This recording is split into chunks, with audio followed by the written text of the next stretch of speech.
आज लाक्षागृह का अंतिम दिन है। आज उस अग्नि में या तो हस्तिनापुर के भविष्य के जलने की सूचना आएगी, या शकुनी और दुर्योधन के अधर्म भरे षड्यंत्र की। आज जो भी होगा वो हस्तिनापुर ही नहीं, संपूर्ण मानव जाति के आने वाले कल का निर्णय करेगा।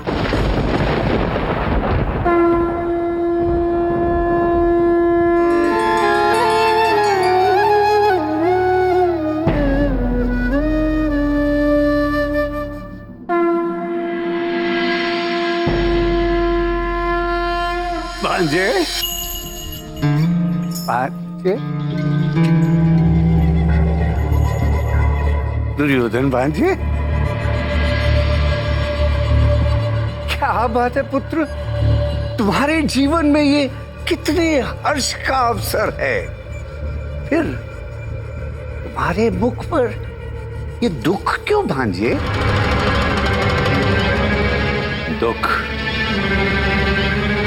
दुख नहीं है मामा श्री, दुख नहीं है मुझे प्रतीक्षा है। प्रतीक्षा है रात्रि की, प्रतीक्षा है वारणा व्रत में लगने वाली उस अग्नि की। कब उसकी लपटें मेरे प्रिय पांडव भाइयों को मृत्यु के घोड़े पर बिठाकर मृत्यु लोक पहुंचा देंगी। यही प्रतीक्षा है मामा श्री, यही प्रतीक्षा है। भांजे, अवश्य आएगी, वो शुभ रात्रि अवश्य आएगी, परंतु उससे पहले शिव समारोह का प्रबंध तो करो भांजे। हाँ, तुम समझ रहे हो ना दुशासन? जी मामा श्री, आज की रात उन पांचों पांडवों की अंतिम रात होगी। उनकी अस्थियां तक ना प्राप्त होगी गंगा जी में प्रवाहित करने के।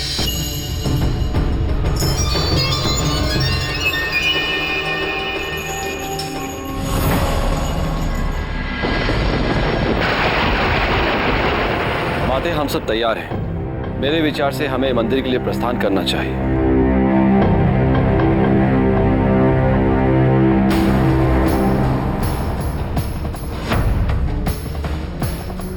प्रणाम युवराज। हमने आपकी शिवालय तक की यात्रा का विशेष प्रबंध किया है। आभार आपका।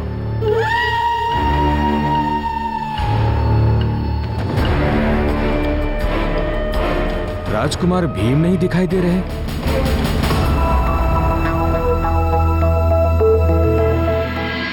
जय बलवान कृष्ण, जय बलवान कृष्ण।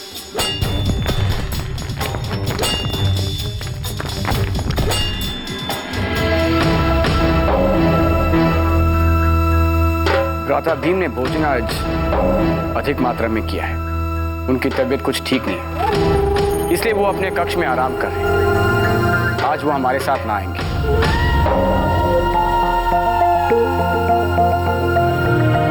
जी ठीक है, मैं यहाँ कुछ सैनिक उनकी सुरक्षा के लिए छोड़ देता हूँ।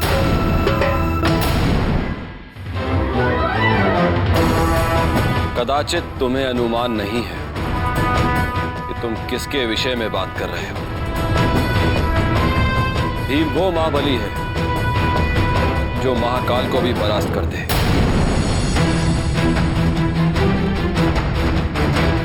उसकी एवं हमारी चिंता करने की आपको कोई आवश्यकता नहीं है। हम पूजा करने जा रहे हैं, रण क्षेत्र में नहीं। अतः अच्छा होगा कि आप हमें शांति से पूजा करने दें। आप और आपके सैनिक वापस लौट सकते हैं। हमें आपकी सुरक्षा की आवश्यकता नहीं।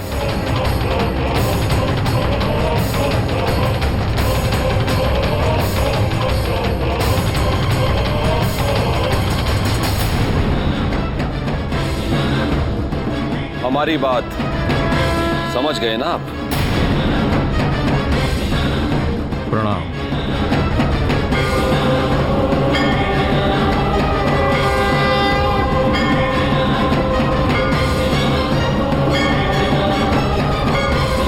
इसे हम पर संदेह होने लगा है अर्जुन। तुम तुरंत जाकर भीम का दरवाजा बाहर से बंद कर दो, ताकि भीम की निद्रा में कोई बाधा ना पड़े। जी भ्राताश्री।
हमें चिंता हो रही है पुत्र। यदि भीम अपना कार्य पूरा ना कर पाए तो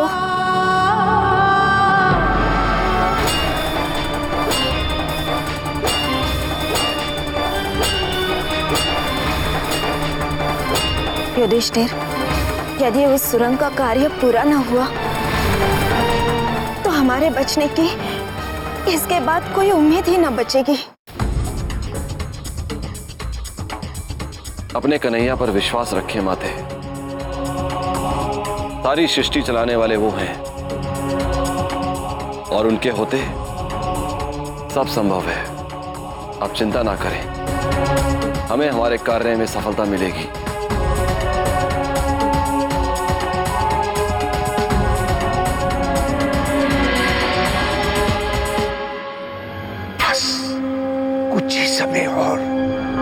कुछ ही समय और भांजे, और हमें पांडवों के भस्म हो जाने की सूचना मिल जाएगी। और उसके बाद जिस प्रकार महाराज धृतराष्ट्र शिवलिंग का अभिषेक कर रहे हैं, ठीक उसी प्रकार भांजे, उसी प्रकार समस्त हस्तिनापुर के सामने तुम्हारा राज्याभिषेक करने वाले हैं।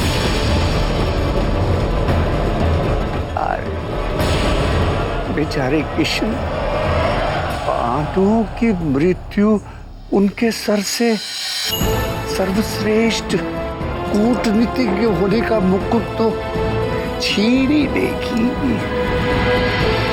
ऊपर से उनके भाइयों का यूं भस्म हो जाना उन्हें तोड़ के रख देगा।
हे महाबली भीम, आपने वास्तव में कर दिखाया। आपने सही कहा था, आपके लिए असंभव जैसा कोई शब्द ही नहीं है। ये सब तो मेरे द्वारकाधीश की कृपा है।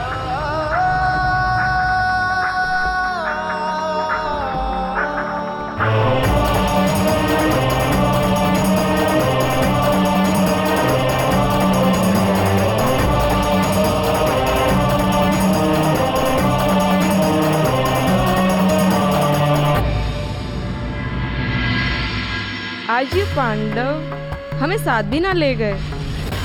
ना ले गए तो ना सही, क्या अंतर पड़ता है इससे? ये पांडव तो बस एक रात के अतिथि हैं। अब सब मदिरा पियो और प्रार्थना करो कि मोक्ष मिले पांडवों की आत्मा को। सेनापति जी, वो महाबली भीम, उनके कक्ष का द्वार बंद है। अच्छा,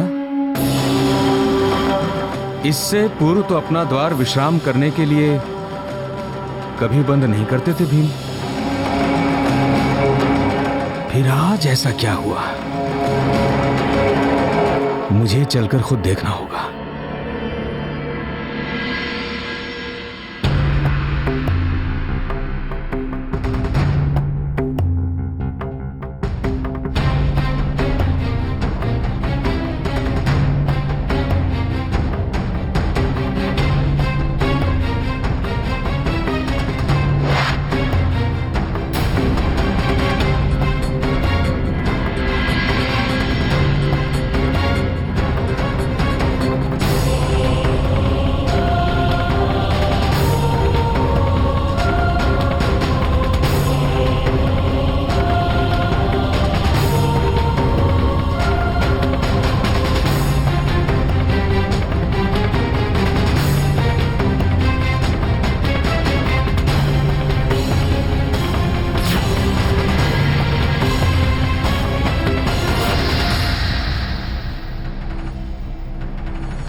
ये भीम कहाँ गया?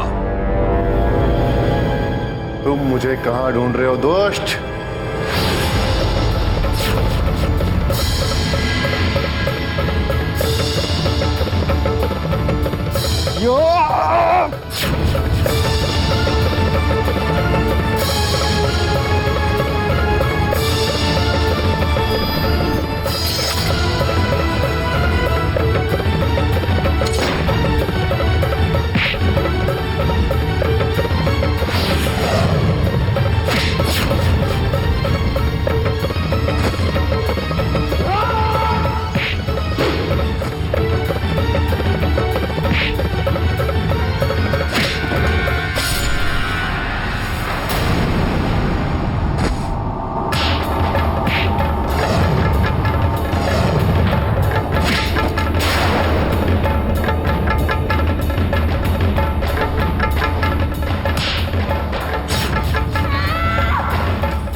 प्रणाम पुरोचन जी।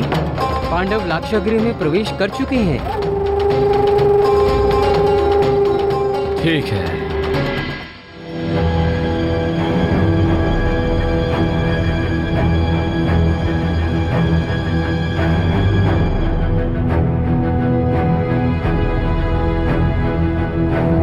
भीम, ये क्या हुआ? तुमने इन्हें मारा? भ्राताश्री, मैंने किसी को जानबूझकर नहीं मारा। ये स्वयं ही लड़ते लड़ते मृत्यु का ग्रास बनते चले गए।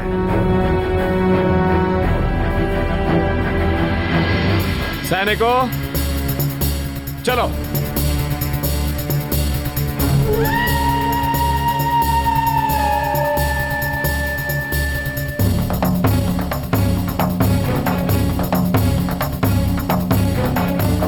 भ्राता भीम, सुरंग की खुदाई का कार्य पूर्ण हुआ? कैसे ना होता, जब स्वयं द्वारकाधीश हमारे साथ हो और हमारी सहायता कर रहे हो तो सुरंग क्यों ना बनती। सुरंग तैयार है।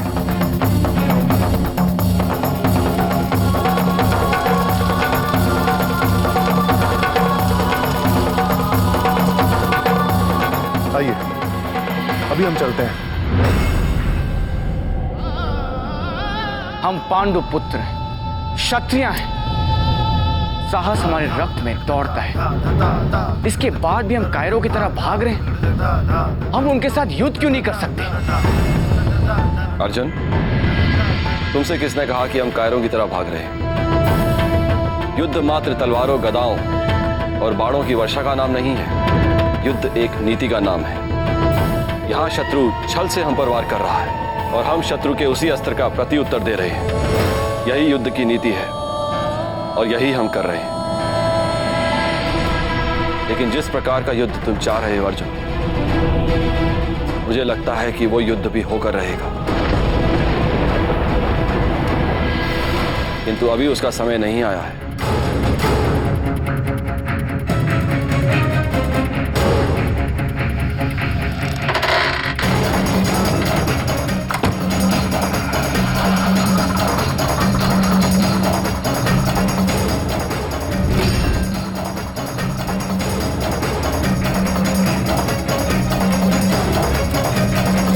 चला दो।